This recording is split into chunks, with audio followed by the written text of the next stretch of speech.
Uma e outra vez, sejam bem-vindos às Palavras Cruzadas, que é da Igreja Adventista do Sétimo Dia do Barreiro. Nós estamos aqui dispostos para conversarmos e trazermos todas as nuances daquilo que é o nosso entendimento em relação ao estudo número 6 da lição que nós estamos a estudar, como tratar, ou seja, como encontrar descanso nos laços familiares. É verdade. Meus amigos, não é fácil na sociedade em que vivemos, com famílias tão disfuncionais que nós temos. Ninguém escolhe a família onde está, nós já encontramos as famílias e, por inerência, nós fazemos parte de uma ou de outra família. Para esta semana, nós vamos analisar em profundidade a família de José, uma família disfuncional que começou há muito tempo no passado, com problemas sérios de relacionamento, não é? E vamos aqui entender como é que Deus salvou e restabeleceu a vida desta família. Em linhas gerais, será esse o tópico principal da vida de José e dos seus descendentes. Vamos então ver, ao longo deste estudo, como é que Deus ajudou estas famílias. Eu gostaria de estender cordiais saudações e boas-vindas ao meu amigo Zefreno Vijon, que nos vai acompanhar nesse estudo. Meu irmão, seja bem-vindo. Quais são as ilações que nós podemos tirar desta família disfuncional que foi a família de José? Obrigado, Cláudio Durão. É um prazer poder participar consigo nessa lição número 6, e falar de uma família disfuncional. A lição vai, claro, abordar diretamente, como disseste muito bem, a respeito de José. E devo-lhe confessar que já havia lido a história de José inúmeras vezes, mas, Cláudio, ao analisar os detalhes da lição dessa semana, pareceu-me que estava a ler um livro completamente novo, uma outra história, uma outra personagem, uma outra entidade. Falar da família de José, de onde ele veio e o homem que ele era, com todo o potencial, quer a nível genético, quer a nível de ambiente. José cresceu num meio que ele tinha tudo para que a vida dele desse errado, espiritualmente falando e socialmente falando, não é? Mas eu não quero adiantar nada, eu quero arregaçar as mangas e podemos debater e mastigar bem os alimentos enquanto vamos passo a passo poder analisar a vida de José. Porque vê, repare, embora José tenha nascido num lar crente, a sua família estava longe de ser uma família perfeita. E nós podemos estar a perguntar, isso é possível? É. Mas também tem outro lado. O que José aprendeu com a família sobre Deus ajudou a tomar decisões certas em tempos difíceis e em tempos mais favoráveis. Porque, vê, José era mimado, foi abandonado, humilhado, foi também exaltado, mas também foi caluniado. Agora, nós podemos aqui dizer, mudanças contínuas marcam a vida de José, mas não foram as circunstâncias, mas as suas decisões que definiram o curso da sua vida. Não as circunstâncias, as decisões. E agora, o que é que acontece conosco? Somos movidos pelas circunstâncias ou as decisões que temos tomado é que têm mudado o curso da nossa vida? Essa é uma boa pergunta.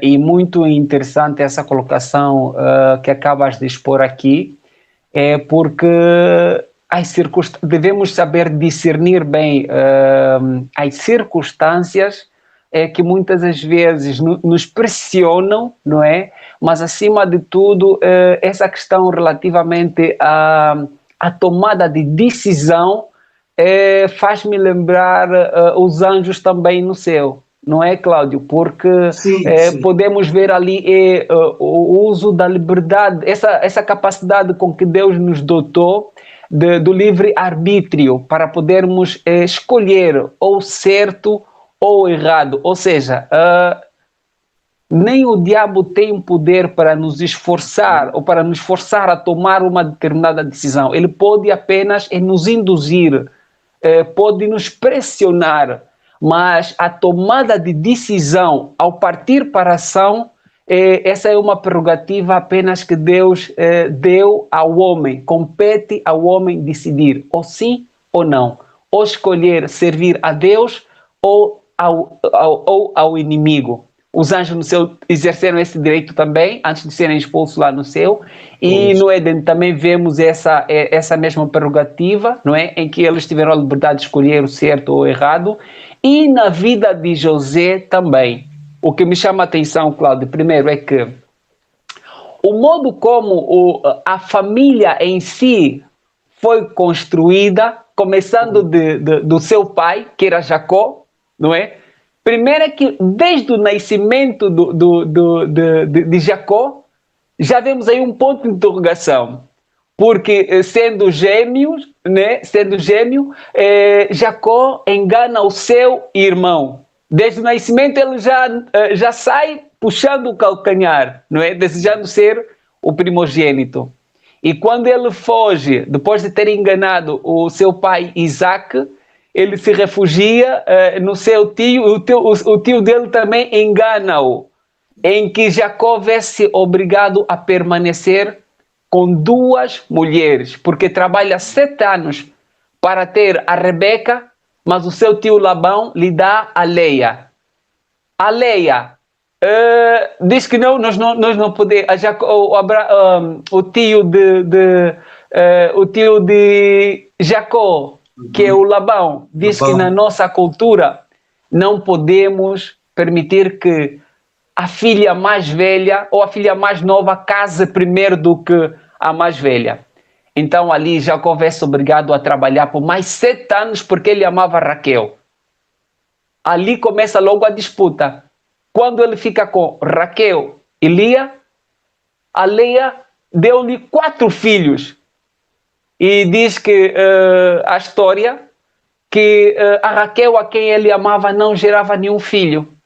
E todos os filhos que foram gerados pela Leia, a Leia lutava para que Jacó pudesse amá-la conforme ele amava a Raquel. A disputa começa logo aí, os filhos a virem por causa da disputa, por causa de amor. Eu lembro de um dado que a Raquel chega a dizer a Jacó: dê-me filhos porque senão eu morro. E Jacó diz: mas sou eu que tenho que gerar, sou eu que te fechei a madre, não é Deus. Então entrega a sua serva para gerar filhos para ela. Mas vê o que é interessante nesta narrativa que está a fazer, que os conflitos na família de José vêm muito antes do seu nascimento. Ou seja, os conflitos na família vinham já há muito tempo atrás. Por exemplo, na casa do seu bisavô, Abraão, houve conflitos entre Sara e Agar. Está a ver? Isaac favoreceu Esaú, enquanto Rebeca favoreceu Jacó. Jacó casou, como o irmão Zeferino disse bem, Jacó casou com 2 mulheres, que foram rivais a vida toda. Sendo irmãs. E, em relação aos seus irmãos, Rúben deitou-se com a sua madrasta, Judá com a sua nora, e Simeão e Levi mataram um povo inteiro. Mas no entanto, Abraão, Isaac e Jacó pertencem à galeria da fé. Eles aprenderam sobre fé, amor e confiança em Deus enquanto lutavam com os seus problemas familiares. Ou seja, famílias disfuncionais, para aqueles que nos ouvem, não é uma desculpa para nós não sermos verdadeiros cristãos. é o que a lição nos quer dizer. O facto de eu ter uma família disfuncional que adora a Deus não é motivo para eu dizer, eu agora não consigo mais, porque também ninguém me apoia. Irmãos, pensem na história de José. Pensem na história de José. Famílias disfuncionais não são motivos para não nos entregarmos verdadeiramente a Deus. No meio de toda essa confusão, meus irmãos, eles lutaram com Deus, com as suas fragilidades, e hoje fazem parte da galeria da fé. Eu acho que podemos prosseguir com o Podemos nosso estudo. sim. Agora podemos falar de uma forma direta. Os irmãos de José o detestavam completamente, o odiavam, ok? E eu fiquei, Cláudio, não querendo justificar esse favoritismo que o Jacó tinha pelo José, mas eu comecei a analisar o comportamento de todos os filhos de Jacó, exceção de José e o Benjamim, que era o mais novo. Todos os filhos tiveram um comportamento mau. Mas por culpa do pai. Por culpa do pai. Porque o pai foi um dos motivadores do desinteresse que os filhos tiveram em José e Benjamim. Porque foram os últimos. Benjamim era o caçula. Foram os filhos da mulher amada. É verdade. E nós, como pais, devemos ter esse cuidado para não favorecermos nenhum nem outro. Agora, uma coisa, Cláudio, também ali, não é? Vem a questão. Independente, porque nós nos nossos lares, nossos pais talvez podem não chegar a chegar a nos dar o comportamento desejado. Mas, todavia, compete-nos a nós, essa parte que acabaste de frisar na introdução e muito bem, que as circunstâncias não podem determinar, não se justificam a decisão, ok? Porque, independentemente de Jacó ter tratado ou ter favorecido José, podemos olhar que no comportamento de todos os irmãos, notava-se logo que eles eram maldosos, faziam até vendas de animais às escondidas, e José reportava isso ao seu pai sobre o mau comportamento dos seus irmãos. Ou seja, mesmo que Jacó tenha a sua parte de culpa, ainda assim haveria as responsabilidades seriam individuais, não justificava o comportamento mau da parte dos irmãos. Não sei o que o Cláudio acha, porque eles deviam tomar também uma sua decisão e serem diferentes. Porque olha que o próprio Jacó, mesmo que o seu pai favorecia Esaú, mas diz que ele se esforçou muito. E olha a vida que ele veio a ter, tomou as decisões e se aproximou muito mais de Deus também. É um ponto a levar em conta. E aqui podemos dizer que os fins não justificam os meios. Certíssimo. Vimos que José, já estamos em cima para o intervalo, mas só dizer que José, era evidente que José era o filho favorito de Jacó. E, eventualmente, os seus irmãos passaram a odiá-lo a ponto de desejar-lhe a morte. E, aos 17 anos, foi vendido por seus irmãos como escravo. Ser escravo naquela altura era o pior que se podia desejar a um jovem naquela altura, né, com aquela idade. E, enquanto José viajava para o Egito, em desespero, olhava as tendas do seu lar à distância. Mas o importante é, lembrando das lições aprendidas em sua família sobre confiança em Deus, não se permitiu desanimar. Tá vendo? Amém. Ele decidiu confiar plenamente em Deus e fazer a sua vontade. Por isso é que José, a irmã White, diz que José é um tipo de Cristo. Tá vendo? É um tipo de Cristo. E a partir desse momento que ele toma essa decisão, marcaram todas as decisões da vida de José. Mesmo que aprendamos, ou seja, mesmo que aprendamos de Deus em nossa casa, a nossa fé e a nossa confiança nele é uma decisão pessoal que todos devemos tomar. Eram muitos filhos, mas a decisão de confiar é pessoal, tal como José fez. É verdade. Eu achei que com essas palavras que vamos para o nosso intervalo, porque na verdade são as nossas decisões que nos vão permitir ver ou não Jesus. E Amém. vamos ouvir o trecho musical que será cantado pelo Samuel Ribeiro e com este tema, Verei Jesus.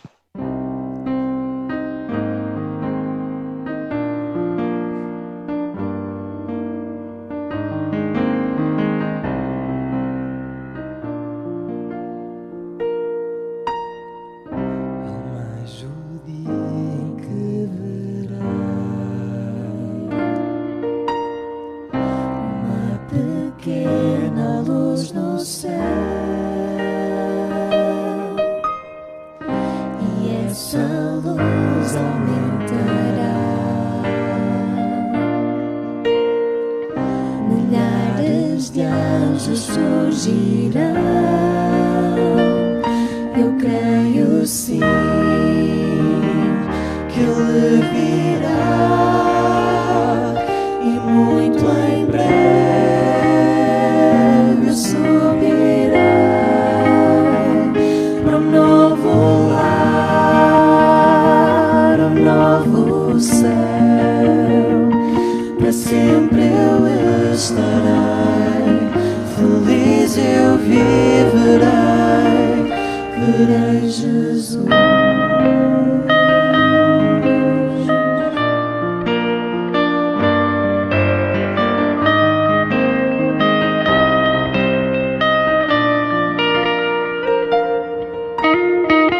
A voz de Deus irá soar, nas nuvens sua glória surgirá. Mil gerações se encontrarão e para sempre louvarão. Eu creio sim que Ele virá e muito em breve subirei para um novo lar, um novo céu. Para sempre eu estarei, feliz eu viverei, verei Jesus.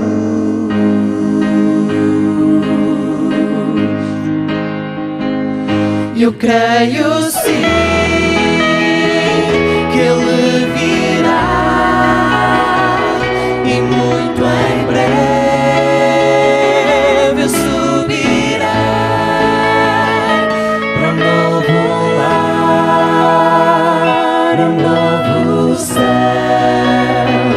Para sempre eu estarei, feliz eu viverei, verei Jesus, que Ele virá e muito em breve subirei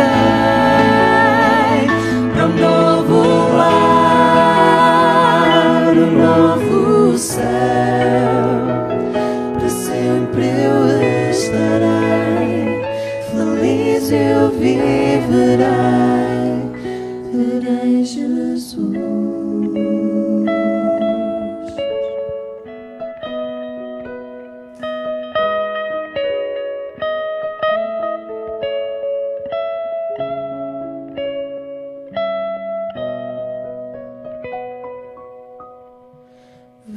Verei Jesus.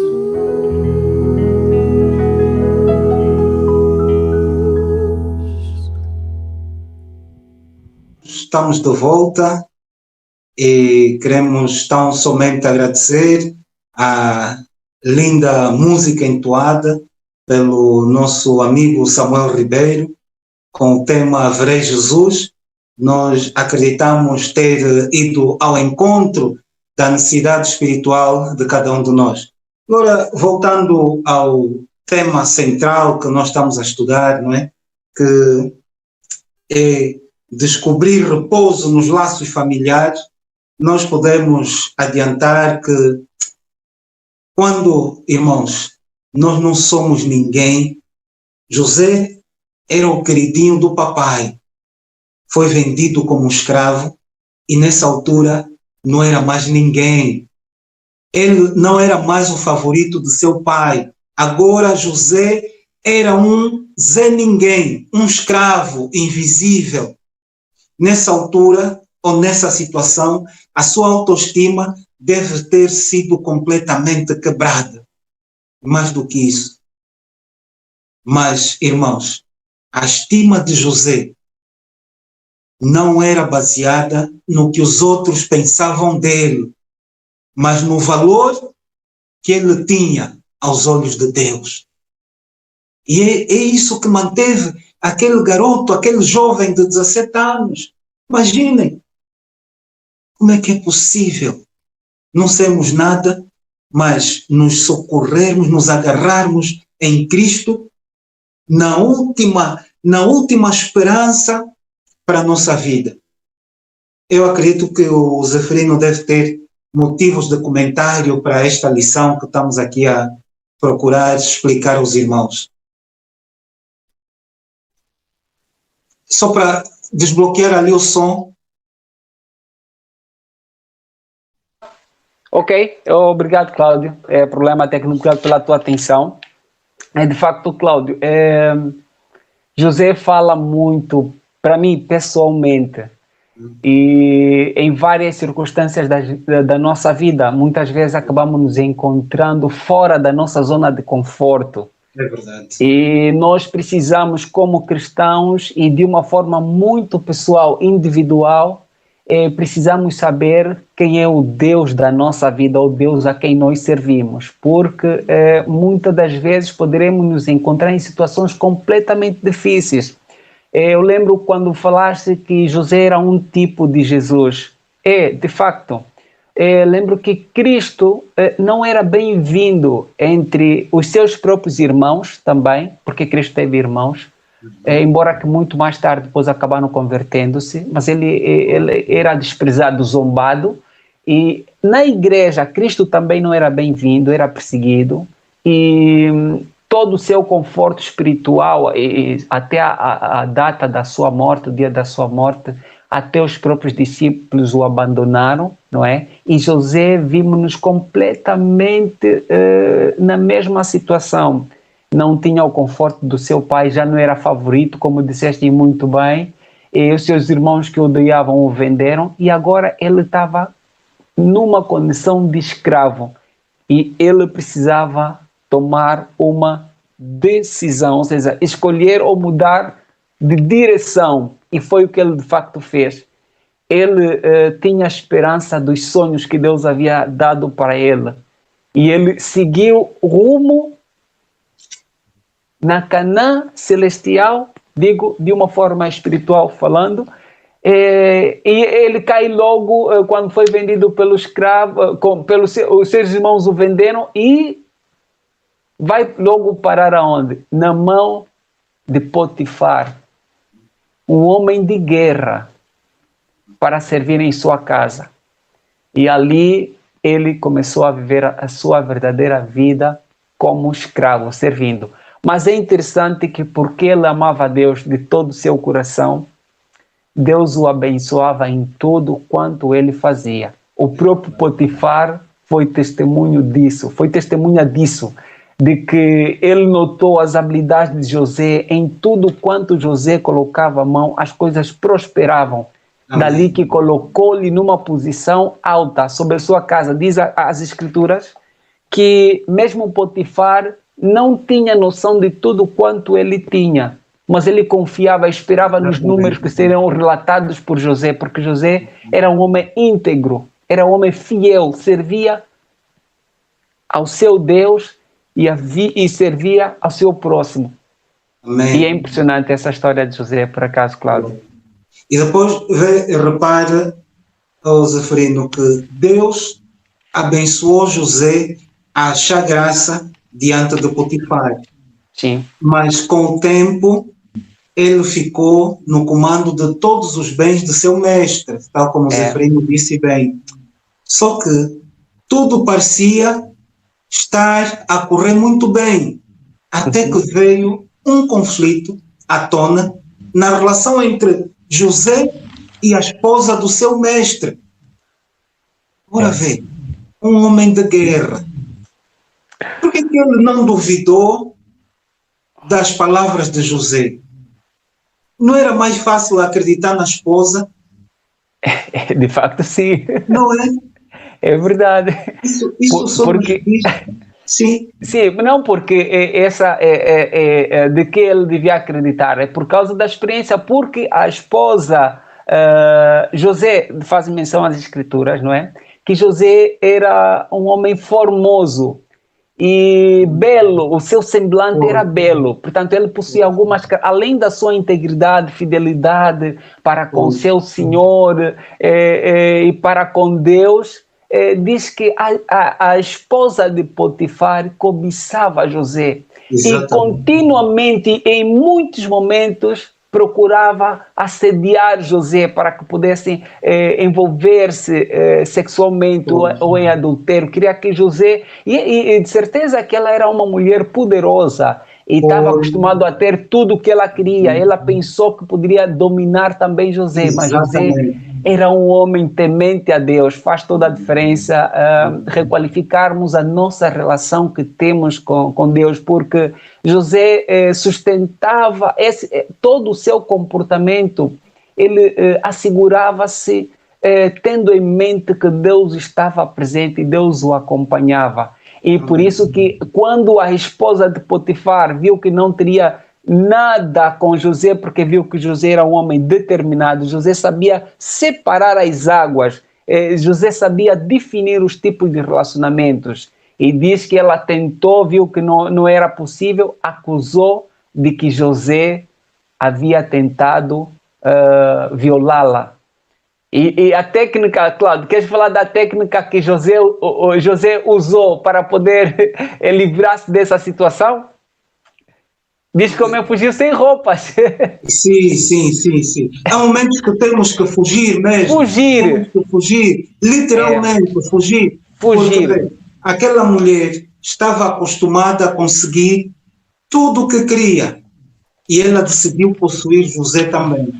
Porque recusar-se a cumprir os seus caprichos poderia significar sérios problemas para José.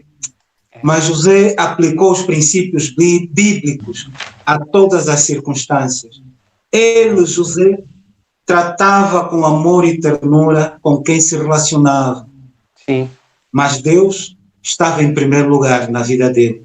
E nós, irmãos, amigos, devemos agradar, ou seja, não devemos agradar ninguém ao custo de transgredir um único mandamento de Deus. Não vale a pena nós agradarmos as pessoas para não cumprirmos um dos mandamentos de Deus. Então, este é o grande recado que José nos deixa nesta noite, neste estudo que nós estamos aqui a fazer. É assim, Cláudio, de lembrar que mesmo que falavas sobre o Potifar, em vez de acreditar na sua esposa, vimos que o seu comportamento revelou que ele acreditava em José. Mas mesmo assim, mesmo acreditando em José, ele teve que fingir e colocar José na prisão por uma questão de honra. Exatamente. Ele via a inocência de José, mas mesmo assim teve que colocar, por uma questão de posição ou estatuto, teve que colocar José na prisão. Mas José ali sofrendo, diz que Deus mesmo assim o acompanhava, porque diz que até José foi colocado também na posição de chefe dos presos. Ok? E onde ele conseguiu revelar dois sonhos importantes, que era do padeiro mor e o copeiro mor, onde que afinal de contas todo o seu sucesso viria a partir dali. Por quê? A partir dali da prisão, quando 2 anos depois de ele ter revelado o sonho do padeiro mor, ele veio a se lembrar de José porque Faraó teve também um outro sonho. E José acaba saindo da prisão diretamente para o trono. Portanto, para o palácio, é verdade, como segundo homem mais poderoso do Egito. Deus o colocou naquela posição. Amém, amém. Vale a pena confiar em Deus. O nosso tempo esgotou-se. Eu vou deixar aqui as notas finais e depois também permitir que o Zefrino o faça. Podemos dizer que, embora Potifar pudesse ter matado José, ele decidiu colocar José na cadeia. E parece aqui também que ele não acreditava muito em sua esposa. Sua esposa. Lá na cadeia, José continuou a confiar em Deus e aplicar princípios divinos às suas relações com os outros. Logo, ele estava a serviço de todos os outros prisioneiros. E embora, amigos, embora relacionamentos em um lugar como esse não fossem fáceis na cadeia, José se preocupava com o bem-estar de todos. Imediatamente notou a preocupação de dois dos prisioneiros, o copeiro e o padeiro. Ele, José, também aproveitou para pedir ajuda ao copeiro. E, como última nota, eu diria, irmãos, amigos, vivemos em um conflito cósmico. Satanás tenta frustrar a nossa relação com Deus e com nosso semelhante. Devemos nos apegar apenas e ainda mais a Deus quando as nossas relações com os outros se tornam complexas. Então, que Deus, que é bom, nos faça compreender melhor o estudo e a leitura da sua palavra. Amém. De minha parte é tudo também, Cláudio. Eu creio que a conclusão foi muito bem apresentada. Só talvez incentivar os nossos amigos que possam poder examinar e estudar as lições, porque são lições muito proveitosas para a nossa vida de uma forma muito pessoal. Que Deus nos possa abençoar. Amém. Amém.